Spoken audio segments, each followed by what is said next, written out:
How's it going, everyone? Welcome to my channel. My name is Swanee, and with Helldivers 2 releasing on Xbox, I figured now was a good time to make a video to help out a lot of those new players. So Helldivers 2 has come a long way over the past year. There's been tons of new stratagems, war bonds, weapons, and now weapon attachments that have been added to the game. And if you're a veteran player playing since day one, a lot of this stuff you kind of just unlocked as it was released. But if you're a new player in 2025, it can be pretty overwhelming as to what to unlock first. And all of these things that you're going to be trying to unlock and upgrade are going to cost you requisition slips. So your requisition slips are going to be stretched pretty thin. So in today's video, I'm going to go over 10 of the best stratagems that I feel that new players should strive to unlock first, because these stratagems will give you a pretty solid foundation to help you be prepared for most of the mission types. So at any point, if this video helped you out, then consider giving me a thumbs up because it helps me out in the algorithm and it helps promote this video to other new players that could use the help. And if you're new here, consider hitting the subscribe button and hitting the bell for notifications. That way you don't miss out on any future Helldivers 2 videos. So with that said, let's go ahead and jump right into the list. So for this list, I want to go in order based off of the level that you can unlock the stratagem, starting off with the laser cannon, which unlocks at level 5. Now the reason I'm choosing the laser cannon is because after a few of the tweaks the devs made to fire damage a few updates ago, laser weapons can now catch enemies on fire after a few seconds of focusing on a single enemy. This makes the laser cannon a great choice for all three factions. And the cool thing about the laser cannon is that you essentially have unlimited ammo with it as long as you don't let it overheat. Then if it does overheat, you can still manually reload the heat sink if you need to. And since this weapon has a heat sink, that means that on colder planets, your laser will cool down about 33% faster, and then the opposite is true on hot planets where it'll cool down a lot slower, so it'll definitely perform better in the cold. But the laser cannon is super accurate since, it's a laser, which makes hitting enemy weak spots a breeze, and it has heavy armor penetrating, so it can hurt any enemy type in the game, both big and small. Now, I personally bring the laser cannon so I can quickly deal with flying enemies, because flying enemies can be a real pain in Helldivers 2, and I really love the laser cannon against the automatons especially, because it can melt things like hulks in just a few seconds by shooting them in the eye. So the laser cannon will definitely carry you for a while if you're short on requisition slips and you can't really afford to invest in something else at the moment. The next stratagem that I recommend that new players unlock early is the Eagle Napalm Strike, which also unlocks at level 5. Now some players might cringe at this pick, but at this stage of the game for new players, you're going to want something for crowd control. Anytime an enemy calls for reinforcements and there's a bug breach or a bot drop, just call in a napalm airstrike on where the enemies are going to spawn and let the fire do the work for you. The napalm airstrike is also great for when you're trying to run away as well. When I'm trying to make an escape and retreat from the enemy, I'll normally throw the napalm either at my feet or in front of me, so that when it lands, all the enemies that are chasing me will get caught in the fire and then I can safely make my escape. Now the napalm airstrike is also great for cutting off choke points or certain areas that you don't want the enemies to get to, such as shutting down an entire street in the city maps or preventing enemies from reaching the objective when you're trying to defend it. Now, fire does a lot of damage in Helldivers 2, so the combination of the enemies burning from the fire, plus you shooting them in the face, is going to make for a quick way to deal with most of the small to medium tier enemies, which is most of the enemies that you'll be facing until you unlock those late game difficulties. So for new players, I think the Eagle Napalm Airstrike is going to help you deal with most of the situations that you're going to find yourself in. My next pick is the Jump Pack that unlocks at level 8. Now there's a few other variations that have been added to the game lately, like the Hover Pack and the Warp Pack, but the Jump Pack is a great option for new players, especially since they buffed it a few months ago, because now it has a little bit more control, it's got a bit more thrust, and you don't have to worry about falling over all the time. Now the reason that I recommend the Jump Pack is because some of the missions are about speed. The Blitz missions, for example, have you landing in and completing the objectives quickly within 12 minutes and then getting out. Now, the Blitz missions are the go-to mission types for farming XP for both your character and your weapons. And the Blitz missions are the fastest way you can farm those sweet requisition slips that you need to unlock everything. So the jump pack is a great early stratagem for players to get around those maps quickly. That way, if you ever want to farm some XP, the jump pack can help you do it just a little bit faster. And of course, the jump pack is also useful for getting on top of those hard to reach areas that you wouldn't normally be able to reach if you wanted to get the high ground. Now, I don't expect you to bring the jump pack on every single dive, but it's at least good to have in your arsenal for when you're going to eventually need it.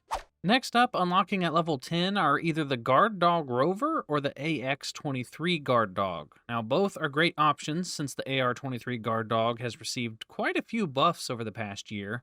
But if I had to pick one over the other, I'd say go Guard Dog Rover just because it has unlimited ammo and it can catch things on fire now since they buff lasers. But the reason I'd recommend getting either one of the guard dogs is because it's just nice to have some additional backup when either you're breaking away from your squad or if you like to solo dive without having a team. Now, the guard dogs are great at keeping a lot of the smaller enemies pushed back so that you can focus on some of the bigger threats. The guard dogs are also a huge help when you're trying to run away from a fight because they'll constantly take out all of the smaller enemies that are chasing you. They'll also watch your back when you're trying to capture an objective or activate a terminal, which can come in pretty clutch. The only downside to the guard dogs is that once you get used to bringing them on your missions, it's really hard to justify not bringing them because they're just that good.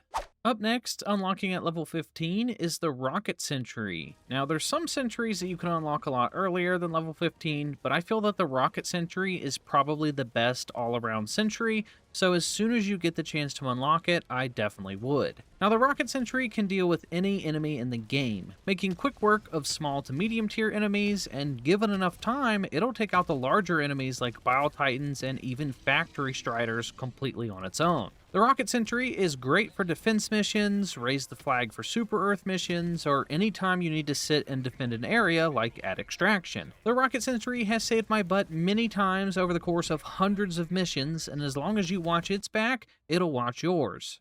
Also unlocking at level 15 is the Orbital Laser. Now, I know some people aren't a big fan of the Orbital Laser since it's limited, but I personally love the thing. Now, you can only use it 3 times per match, but when you do, it'll kill most of the enemies in the area. So anytime I come across a big bug nest, or an Illuminate camp, or an automaton fortress, I'll just throw in an orbital laser, and it'll pretty much take out the entire enemy camp on its own. This makes the orbital laser one of my go-to stratagems when it comes to farming blitz missions for weapon XP. I also love saving one of the lasers for when it's time to extract at the end of the mission, so it'll help clear out all those enemies so me and my team can safely escape. The laser is also a great trump card for when you're just backed into a corner with no other option. Just call on the laser and it'll clear the way.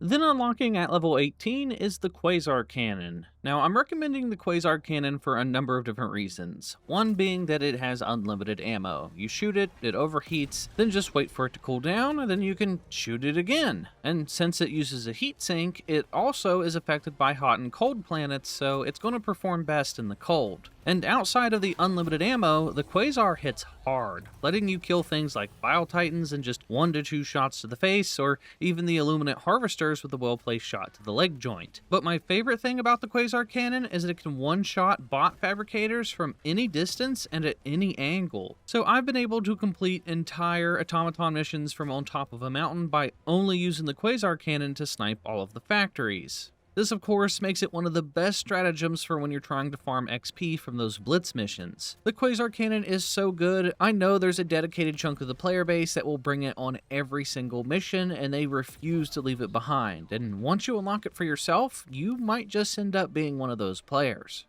Then also unlocking at level 18 is the Orbital Napalm Barrage, and this is the ultimate crowd control stratagem. The Orbital Napalm Barrage is not only one of the most cinematic stratagems, but it'll clear out an entire area all on its own. When I'm playing with my friends and things tend to get out of hand, someone normally will yell, "Time for a cleanse," and then we all know it's time to run away. This stratagem will clear out enemy bases, it'll easily deal with enemy reinforcements, and it's great for clearing out objectives if they've been overrun by the enemy. Basically, anytime there's a large enemy crowd, call in the Orbital Napalm Barrage and it'll incinerate anything in the area. It's great for any situation where you want to separate yourself from the enemy, and what's better than a giant barrage of fire Fire. This is one of my favorite stratagems in Helldivers 2, and I definitely think it's worth unlocking as soon as you get the chance.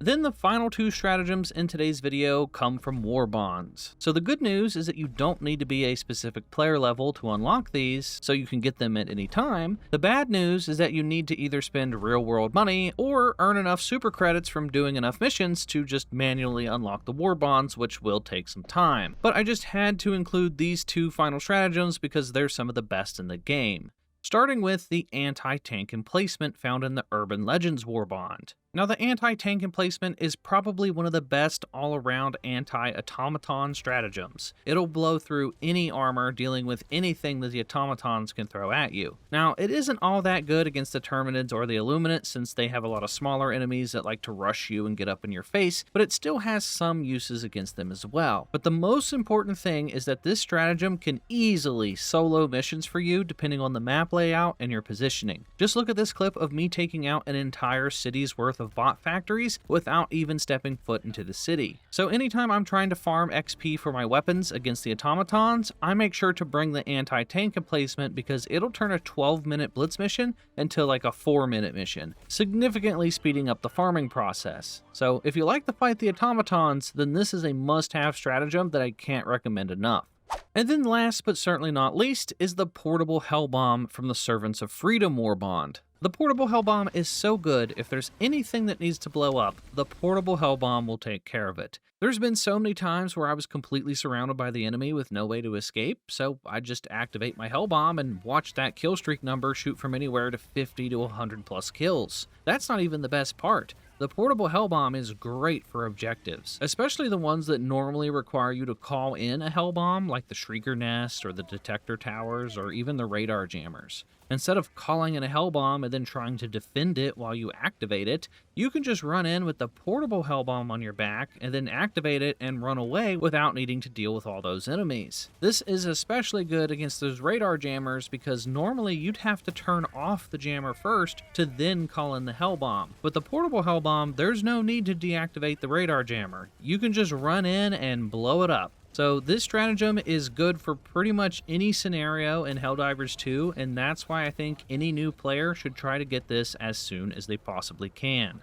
And that is going to do it for my top 10 stratagems that I think new players should focus on unlocking first in Helldivers 2. Now obviously there's a ton of other great stratagems that I didn't mention, and a lot of it comes down to your personal playstyle, but based on my 1500 plus hours in the game, if I had to start over with a fresh new game, these are the stratagems that I would personally try to focus on because I feel like they would give me the biggest advantage. But that's going to do it for today's video. If you enjoyed it, then please hit that thumbs up button to help push my videos to other new viewers. And if you're new here, hit that subscribe button so you don't miss out on any future uploads. And let me know down in the comments what stratagems you think new players should unlock first. And that's going to do it for me, and I will talk to you all in the next video.